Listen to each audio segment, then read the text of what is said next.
Πάσα, τι θα γίνει σε αυτή την περίπτωση, εξηγήστε αυτό και θα πάμε στα υπόλοιπα. Δύο μικρές παρατηρήσεις. Μετά, εξηγήστε λίγο αυτό, τι θα γίνει, αν ας πούμε τρίτο κόμμα... Τι θα γίνει. Μετά τις εκλογές είναι 4 διαδικασίες οι οποίες ξεκινούν. Η πρώτη είναι ανάδειξη κυβέρνησης. Η δεύτερη είναι η σύγκριση για το γενικό και έρχεται και ο κύριος Λιάννης μαζί μας. Γεια σου Γιώργο. Χρόνια πολλά. Χρόνια πολλά, καλή χρονιά. Γεια σας. Και το βιβλίο, σε παρακαλώ, γιατί έχετε να μιλήσει για το βιβλίο. Εκεί το έχω φέρει. Ευχαριστούμε. Συγγνώμη κιόλας. Ελάτε κύριε καθηγητά. Λοιπόν, η πρώτη είπα είναι η ανάδειξη της κυβέρνησης. Συσταλώ με τη σειρά που αρχίζουν και πρέπει να αρχίσουν κατά το Σύνταγμα, όχι κατά τη σειρά που τελειώνουν. Γιατί κανείς δεν ξέρει για μερικές φορές. Είναι η ανάδειξη της κυβέρνησης που αρχίζει, αν θέλετε, από τη Δευτέρα το πρωί, από το βράδυ των εκλογών. Όχι εκλογή Προέδρου. Όχι βέβαια.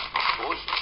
Η ανάδειξη της κυβέρνησης. Η εκλογή Προέδρου για να γίνει προϋποθέτει το δεύτερο, τη σύγκληση της Βουλής, η οποία είναι, όπως ξέρετε, το διάταγμα που εκδόθηκε τώρα, το προεκλογικό διάταγμα αυτό, ορίζει τη διάλυση της Βουλής, αλλά εκτός από τη διάλυση της Βουλής ορίζει και τη σύγκληση της Νέας Βουλής. Μάλιστα. Που είναι 5 Φεβρουαρίου, ημέρα 5η, 11 η ώρα το πρωί.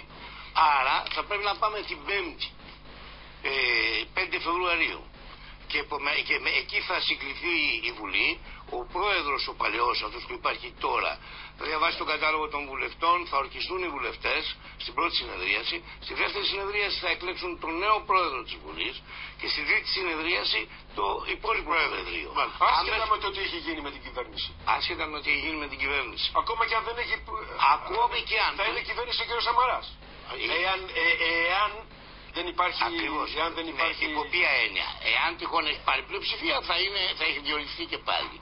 Εάν δεν έχει πάρει πλειοψηφία, υποβάλλει την παρέτησή του και ο πρόεδρος παρακαλεί τον υποπαρέτηση πρωθυπουργό να παραμείνει στη θέση του μέχρι ότου αναλάβει ο καινούργιο. Λάβετε υπόψη σας ότι η χώρα δεν μένει ούτε ένα δευτερόλεπτο χωρίς κυβέρνηση, ούτε ένα δευτερόλεπτο. Άρα πρώτα συγκροτείται η Βουλή και πρώτα αρχίζει η διαδικασία. Συγκροτείται σε σώμα η Βουλή και μετά ξεκινούν οι διερευνητικές εντολές. Όχι. Οι διερευνητικές εντολές έχουν αρχίσει 10 μέρες πριν, κύριε Χασαπού. Από τη Δευτέρα το πρωί. Πάντοτε οι εκλογές γίνονται Κυριακή βράδυ. Δευτέρα λοιπόν το πρωί αρχίζει η διαδικασία ανάδειξης κυβέρνησης. Εάν ένα κόμμα έχει πάρει την πλειοψηφία, παίρνει και την εντολή και τελειώσαμε. Εάν κανένα κόμμα δεν έχει πάρει την πλειοψηφία, αρχίζει η διερευνητική διαδικασία που είναι 2 φάσεις. Πρώτον είναι οι 3 και σε ισοψηφία 4 διερευνητικές εντολές και δεύτερη φάση είναι η σύγκριση των αρχηγών. Όλα αυτά υπολογίστε χοντρικά ένα δεκαήμερο. Ήδη έχουμε φτάσει. Αν δεν υπάρχει κυβέρνηση, αν δεν υπάρχει κυβέρνηση, δεν υπάρχει περίπτωση να μην υπάρχει κυβέρνηση. Υπάρχει. Υπάρχει, τα είπαμε ότι παραδίδεται ο κύριος ο πρωθυπουργεύων και παραμένει πρωθυπουργός. Άλλο σου λέω, ρε παιδί μου, αν δεν σχηματίσουν τα κόμματα, δεν συμφωνήσουν μεταξύ τους, να γίνει κυβερνητικό σχήμα. Τότε θα πρέπει να διαλυθεί η Βουλή. Λοιπόν, όχι, μισό λεπτό. Όχι, μισό λεπτό, ναι, αυτό πήγα να πω. Εδώ έχουμε όμως τον πρόεδρο της Δημοκρατίας. Το 12 τι έγινε. Επειδή είχαμε αδυναμία σχηματισμού κυβέρνησης, είχαμε μία Βουλή 2 μέρες με πρόεδρο τον Βύρωνα Πολύδωρα και 2 μέρες Βουλή και μετά πάλι διαλύθηκε η Βουλή. Αυτό που το ιδιάζον χαρακτηριστικό που έχει αυτή η περίπτωση τώρα είναι ότι η Βουλή δεν θα διαλυθεί, αν και πρέπει να διαλυθεί και θα διαλυόταν αμέσως, στις 2 μέρες δηλαδή, αλλά θα εκλέξει πρώτα πρόεδρο και μετά θα διαλυθεί. Και πρωθυπουργεύων ο υπηρεσιακός πρωθυπουργός. Εάν δεν έχει πάρει, είπαμε, πλειοψηφία το πρώτο κόμμα. Ακριβώς. Εάν τυχόν. Τώρα το καταλόγω. Δηλαδή, συγγνώμη, αν δεν συμφωνήσουν τα κόμματα μεταξύ τους για να κάνουν βιώσιμη κυβέρνηση, αν δεν θα εκλέξουν πρόεδρο. Αν τα κόμματα. Θέλετε να πάμε πίσω τώρα στην ανάδειξη της κυβέρνησης. Στην ανάδειξη της κυβέρνησης, εάν δεν υπάρχει κόμμα που να έχει την απόλυτη πλειοψηφία, τότε αρχίζουν οι διερευνητικές εντολές. Αν αποτύχουν οι διερευνητικές εντολές, ο πρόεδρος της Δημοκρατίας συγκαλεί τους αρχηγούς των κομμάτων και τους προτείνει να σχηματίσουν κυβέρνηση. Αν δεν σχηματίσουν κυβέρνηση, τους ρωτά αν θέλουν οικουμενική κυβέρνηση.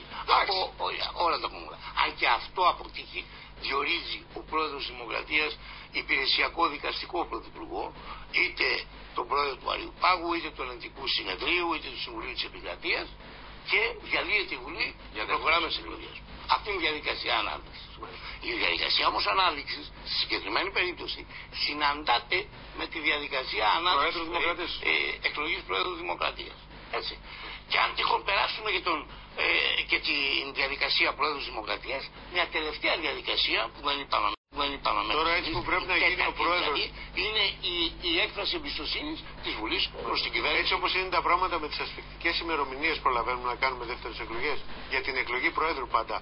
Για την προθεσμία που έχουμε. Τι εννοείται δεύτερες εκλογές? Δεν το κατάλαβα. Δεν βγαίνει τώρα κυβέρνηση, δεν συμφωνούν τα κόμματα μεταξύ τους.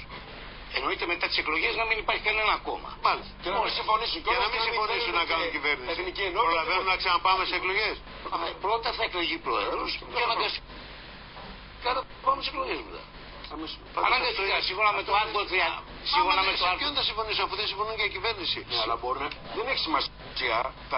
Θα έρθει η Βουλή. Πρώτο κόμμα τώρα θα εκλεγεί πρόεδρος έτσι κι αλλιώς. Ναι, τώρα θα εκλεγεί ακόμα και με σχετική πλειοψηφία. Μάλιστα ορισμένοι παρακαλούν ότι μια πλειοψηφία, ας πούμε 130-140 βουλευτών που δεν μπορεί να αναδείξει πρωθυπουργό, εντούτοις μπορεί να αναδείξει πρόεδρο Δημοκρατίας.